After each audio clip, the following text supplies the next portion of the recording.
अब के गर्ने पैसा चाहिँ छैन बुढीको चेकअप कसरी गराउने होला पैसा भइदिएको भए सजिलैसँग चेकअप गराउनुहुन्थ्यो अब सबै कुरा भगवानको हातमा छ उहाँले हामीलाई सहायता गर्नुहुन्छ भन्ने मलाई थाहा छ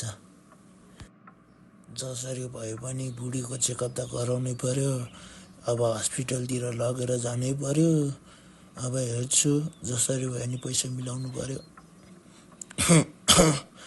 कसरी गर्ने होला यस्तो कामहरू बुढा मलाई लास्ने गाह्रो भयो म मर्छु होला नि बुढी त्यस्तो नभन् डाक्टरले त सन्चो हुन्छस् भनेको छ डाक्टरकोमा जानुपर्छ अब हस्पिटल जान लुगा लगाएर बाहिर आइज है बुढा म लुगा फेरेर आउँछु तपाईँ पनि लुगा फेर्नु आहा मेरो श्रीमतीलाई कति राम्रो देखेको मलाई त देखेर जवानीको पो याद आयो छैन जाम हस्पिटल लाला श्रीमती हिँड्छौँ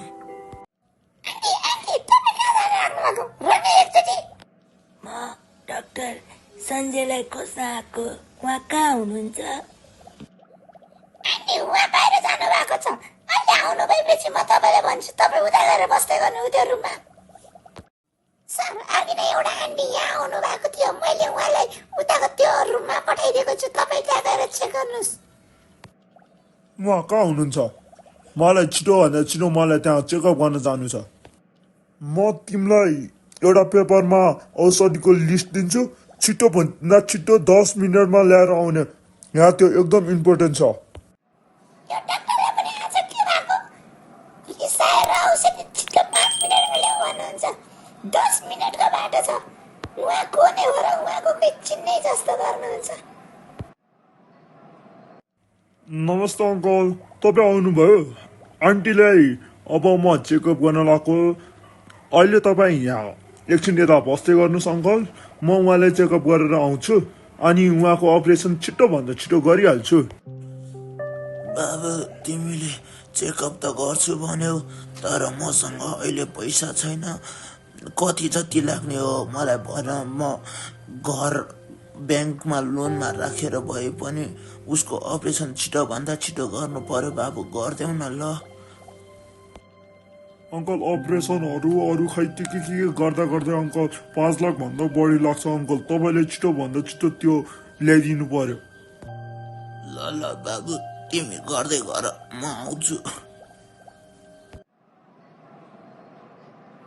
अब त पैसा नल्याएसम्म म कसैको लागि चेक गर्दिनँ आजकल धेरै पैसा पछि दिन्छु भनेर चेकअप गराउँछ पैसा 1-2 महिना पछि ल्याएर दिन्छ मलाई त अहिले रिस उठिसकेको छ अब म कसैलाई नि चेकअप गराउँदिनँ अब डाक्टर विनिता तिमीले त्यो आन्टीलाई छिटोभन्दा छिटो चेकअप गरेर उहाँलाई निको पार उहाँ निको हुनु जरुरी छ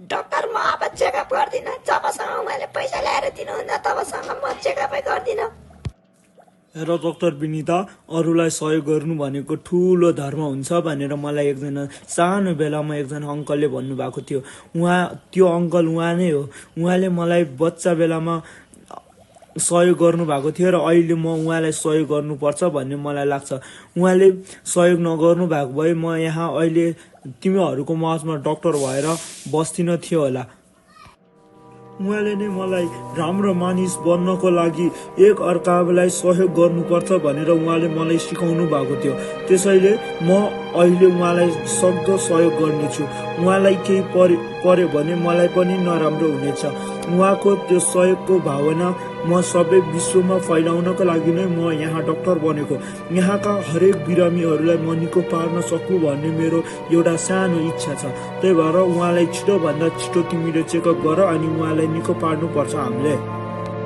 यदि पैसा जति खर्च हुन्छ म आफै तिर्दिनेछु साह्रै डाक्टर मैले त अहिलेसम्म सुने अनुसार पैसा सबैभन्दा ठुलो भनेर सुनेको थियो, तर धर्म गर्नु नै एकदम ठुलो रहेछ, अरूलाई सहयोग गर्नु ठुलो रहेछ भनेर मैले आज बुझेँ। धन्यवाद डाक्टर, तपाईँबाट मैले आज धेरै ठुलो ज्ञान लगेको छु डाक्टर। हो विनिता, हामीहरू स्वार्थको लागि जिउने होइन, हामीहरू सहयोगी भावनाले बस्नुपर्छ र यो संसारलाई सहयोगी बनाउनुपर्छ भन्ने योजनाले अघि बढ्नुपर्छ। हामीहरूले त अहिले बुझिसक्यौँ, अब अरूहरू सबैलाई पनि यस्तो कुराहरू बाँड्दै हिँड्नुपर्छ। विनिता, ल जाऊ तिमी उहाँलाई चेकअप गर्दै गएर, म एकछिनमा आउँछु नि। हस् हस्, म गएर चेकअप गर्दै गर्छु, तपाईँ छिटो आउनु है। नमस्ते अङ्कल, तपाईँले सबै कुराको व्यवस्था गर्नुभयो? छैन बाबु, ब्याङ्कले लोन दिन मानेन, घर बेचौँ भने घर किन्नलाई कोही पनि भएन बाबु। तिमीले जसरी भए नि मेरो श्रीमतीलाई बचाउनु पर्छ बाबु, नत्र म मेरो घरमा एक्लै हुनेछु, मेरो कोही पनि हुने छैन बाबु। तिमीले जसरी भए नि आन्टीलाई बचाइदेऊ न। चिन्ता नगर्नु अङ्कल, म जसरी भए नि आन्टीलाई बचाउँछु। तपाईँ एउटा एकदम सहयोगी मान्छे हो भनेर मलाई थाहा छ, तपाईँले चिन्ता मान्नु पर्दैन, म आन्टीलाई जसरी भए नि बचाउँछु अङ्कल। बाबु, तिमीलाई कसरी थाहा भयो म यति सहयोगी छु भनेर? अङ्कल, तपाईँले मलाई चिन्नुहुन्छ कि हुन्न थाहा भएन, तर मैले तपाईँलाई राम्रोसँग चिन्छु। म त्यही बच्चा हो क्या, पहिला तपाईँले मलाई पैसा दिनुभएको थियो नि खानेकुरा खाऊ भनेर, म त्यही बच्चा हो। ए, तिमी त्यही पो हो बाबु? मैले तिमीलाई चिन्नै सकिनँ, तिमी यत्रो ठुलो भएर चेन्ज भइसकेछौ। तिमी कसरी यस्तो ठुलो मान्छे भयो त बाबु? तपाईँले दिनुभएको पैसाबाट मैले आधीले खानेकुराहरू खाएँ, अनि त्यसपछि अरू पैसाहरू इन्भेस्टमा हालेर त्यसपछि म पढाइमा सुरु गरेँ, अनि पछि गएर MBBSबाट स्कलरसिप पाएर अनि बिस्तारै पढ्दै गएर यहाँसम्म आएको अङ्कल। ए बाबु, तिमीलाई चाहिँ कसरी थाहा भयो नि म त्यही व्यक्ति हो भनेर? तपाईँको त्यहाँ एउटा काठ खसेको थियो अङ्कल, अनि मैले त्यो घर पहिल्यै देखिसकेको थिएँ, अनि अहिले पनि त्यहीँबाट तपाईँको कल आएको थियो, त्यहाँ भएर म त्यहाँ आउँदाखेरि मैले तपाईँ नै हो भनेर सोचेको थिएँ, अनि त्यही भएर नाम पनि विनोदै रहेछ, त्यही भएर थाहा पाएको नि अङ्कल। ल ल अङ्कल, तपाईँ यहाँ बस्दै गर्नु, म आन्टीलाई चेकअप गरेर आउँछु, उता विनिताले नि चेकअप गर्दै होला। हुन्छ बाबु, राम्रोसँग चेकअप गरौ है। 3 months later.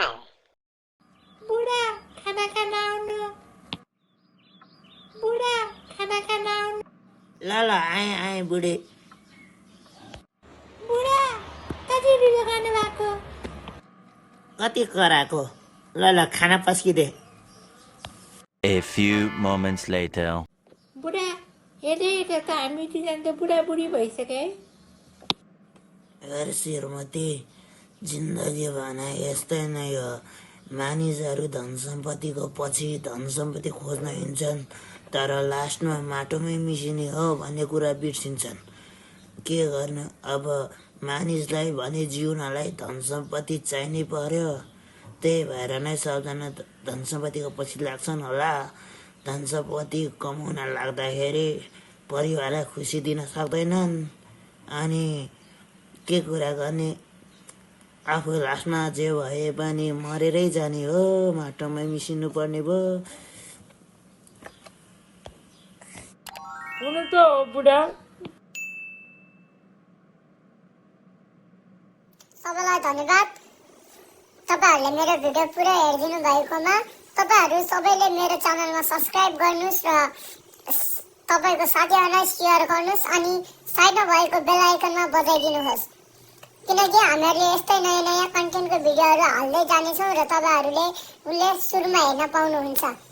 मैले डिस्क्रिप्सनमा फेसबुक, इन्स्टाग्राम र टिकटकको लिङ्क हालेको छु, तपाईँहरू हाम्रो यी सोसल मिडियाहरूमा पनि भिजिट गर्न सक्नुहुन्छ।